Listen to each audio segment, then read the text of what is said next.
Sziasztok! Beregszászi nyúltenyésztő vagyok. Július 1-e van, nézzétek milyen szép idő van mifelénk, pont indul egy vihar befele.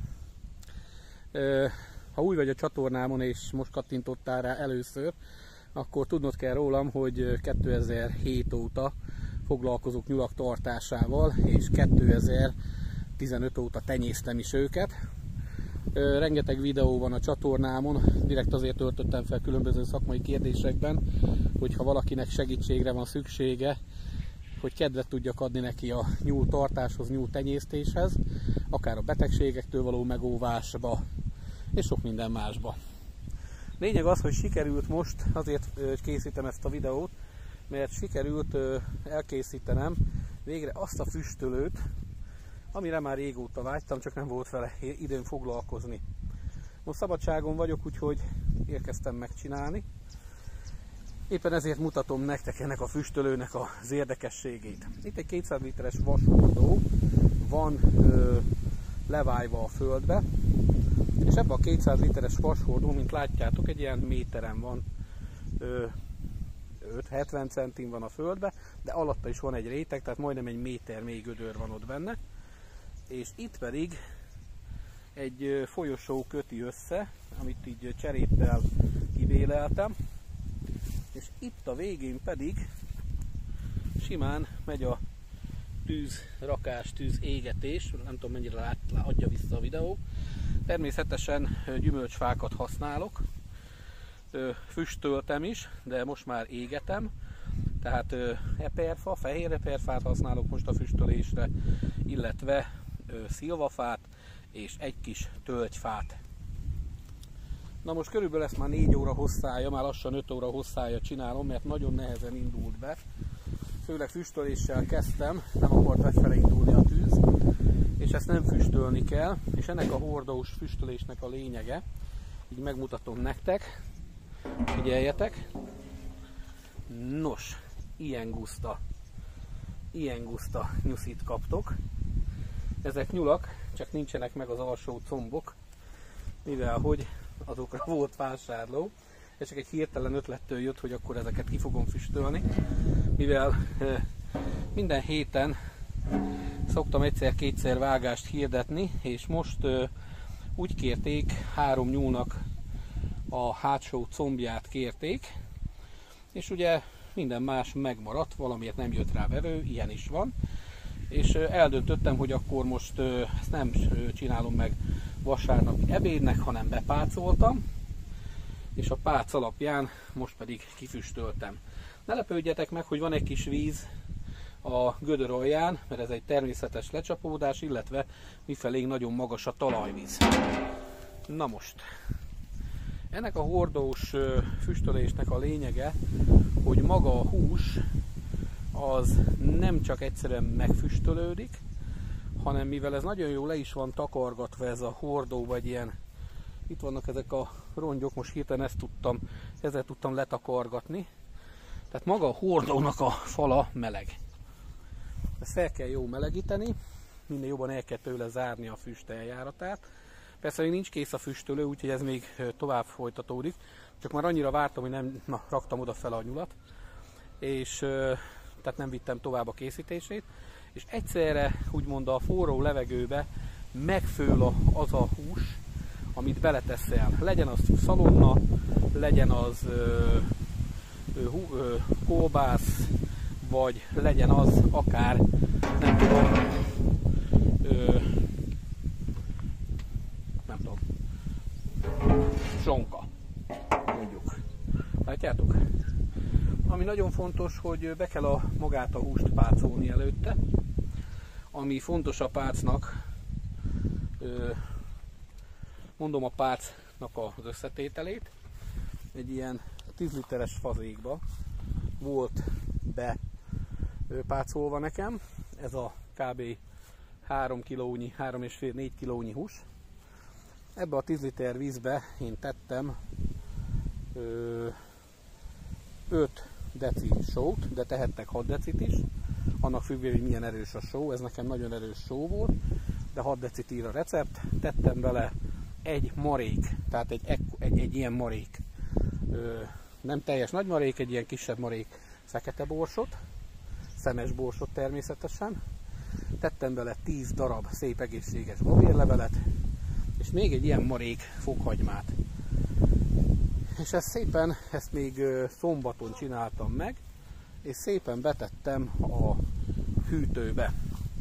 Ha van persze pincétek, akkor rakhatjátok a pincébe is, de hogyha nincs pince, akkor ebben a nagy melegbe, nem tudom ti felétek milyen idő van, de itt 35 fokok vannak naponta, izzad még a nem tudom mik is rólunk, itt nagyon nagy meleg van.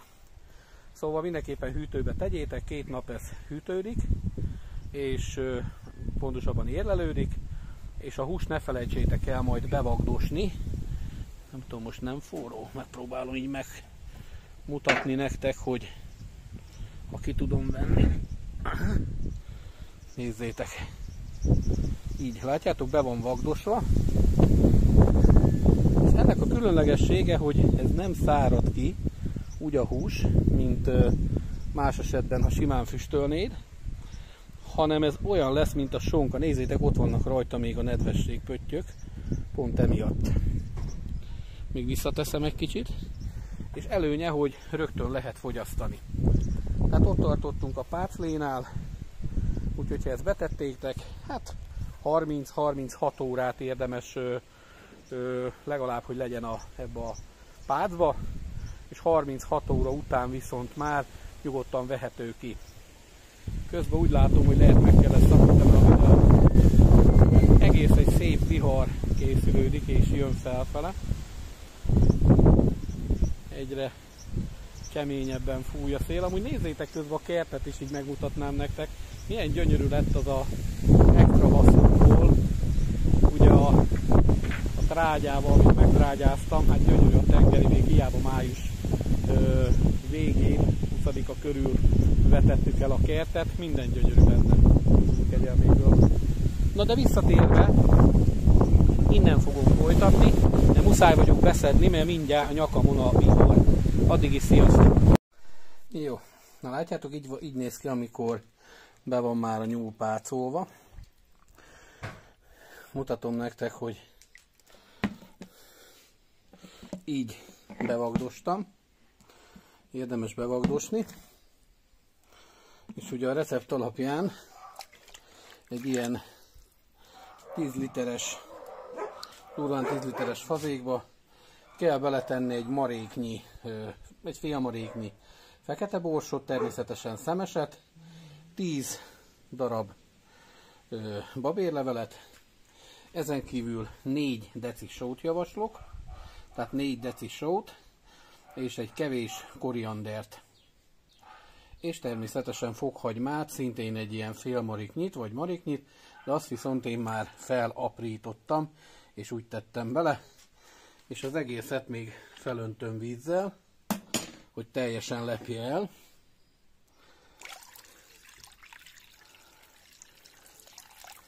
És ezt teszem be most a hűtőbe, olyan helyre, mert azért nagy meleg van, ahol legalább egy ilyen, azt mondja, hogy holnap után reggel fogom füstölni. Tehát legalább egy 30-32 órát áll. Sziasztok! Veregszászi nyúltenyésztő vagyok, és folytatom tovább ugye a füstölt nyúllal kapcsolatos videót, amit megkezdtem. Hát behoztam közben, mert egy elég jó kis eső elindult, és itt vannak a kis drágaságok, amiket sikerült megfüstölni. Nézzétek, milyen jól néznek ki, és mutatom, mint a sonka. Nézzétek, így omlik szét. Lényegében meg van fölve az egész. Hú, mindenképpen mutatom nektek. Nagyon jól sikerült. Így nyersen lehet rögtön fogyasztani, hiszen ez nem nyers. Látjátok? Molly kutyám is idejött rögtön. Nézzétek, így vagdostam be. És ha megnézitek, erről beszéltem, hogy ez a különleges füstölésnek a lényege, hogy nem szárad ki, vizes. Nedves, bemarad a nedvesség. Ezt a fajta füstölést egy ismerősömtől lestem el. Akliba lakik, Aklihegyen. Viszont fontos tudni, hogy ezt főleg szláv népek használják, ezt a fajta hordós füstölést. Nézzétek a combot, milyen az első comb. Hát csak nem tudok mutatni, mert mint említettem, azért csináltam ezt a füstölést most ilyen hirtelen. Mert szombaton, amit levágtam 3 darab nyuszit, abból a hátsó combokat kérték, mert azt külön szoktam combot is árulni, külön elsőt, külön hátsót, persze mind más árba van, akkor természetesen. Nem tudom, lehet-e világosítani egy kicsit ezen a videón, de valahogy nagyon rossz szöget fogod be. Nekem a sötétnek tűnik. És itt természetesen így tudnak az emberek vásárolni, kinek mi az igénye. Nézzétek, milyen jól néz ki.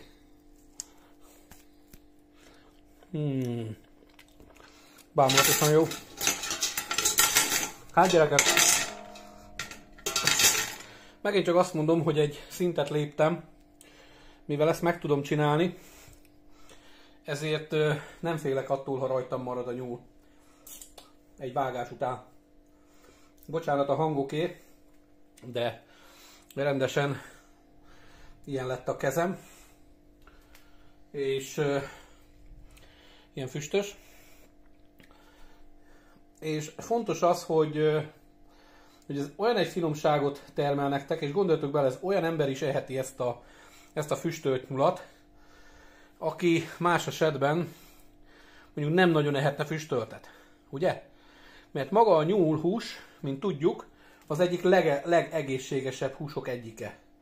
És bár lehet, hogy a füstölés valamilyen szinten, és maga a benne lévő sótartalom nem teszi már olyan egészségessé, mintha naturba lenne megfőzve. De én azt mondom, ha ezt így betesszük egy káposztás passzúj halapnak, vagy csak így nyersen felszolgáljuk egy baráti társaságba egy sörözéshez, akkor garantálom nektek, hogy olyan sikerbe lesz részed, hogy mindenki ezt a nyulat akarja majd megkóstolni. És mint említettem, ezzel a füstölési eljárással nem csak nyulat lehet füstölni, hanem természetesen ugyanúgy disznót.